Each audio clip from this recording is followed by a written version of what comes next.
మనోహరాబాద్లోని తెలంగాణ క్రీడా రంగంలో జరిగిన సీనియర్ సౌత్ జోన్ జాతీయ సాఫ్ట్ బాల్ ఛాంపియన్షిప్ కోసం తెలంగాణ పురుషులు మరియు మహిళల జట్టు ఎంపిక అయింది. ఈ కార్యక్రమానికి ముఖ్య అతిథిగా మెదక్ జిల్లా ఎస్పీ ఉదయ్ కుమార్ రెడ్డి హాజరయ్యారు. ఈ కార్యక్రమంలో ఆర్ నాగరాజు, డివైఎస్ఓ మెదక్ కి Shobhan Babu, joint secretary softball association of India K Naveen Kumar, Telangana softball association ప్రధాన కార్యదర్శి Ajay Kumar Goud, vice president Toopran DSP Venkatareddy, Toopran CA Rangakrishna, Manoharabad SI Subhash Goud, KBHP CI Ravikumar, Medak జిల్లాకు చెందిన సాఫ్ట్ బాల్ నిర్వాహకులు మరియు ఇతరులు పాల్గొన్నారు. నేషనల్ సాఫ్ట్ బాల్ ఛాంపియన్షిప్ ఈ యొక్క సెలక్షన్ ట్రయల్స్కి మన తెలంగాణ రాష్ట్రం నుంచి దాదాపు 21 జిల్లాల నుంచి అబ్బాయిలు అమ్మాయిలు పార్టిసిపేట్ చేయడం జరిగింది. దీంట్లో దాదాపు మనకు 150 నుంచి 200 మంది క్రీడాకారులు పాల్గొన్నారు.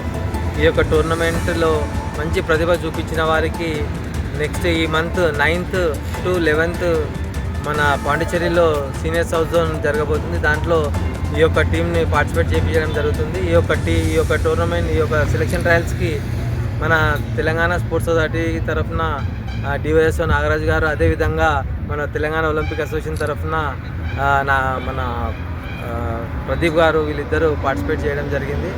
మనం ఈ యొక్క గవర్నమెంట్ ఆధ్వర్యంలోనే ఈ యొక్క సెలక్షన్ ట్రయల్ జరుగుతుంది. దీంట్లో ప్రతిభ చూపించిన వాళ్ళకి మంచి అవకాశాలు కూడా వస్తాయి. Thank you.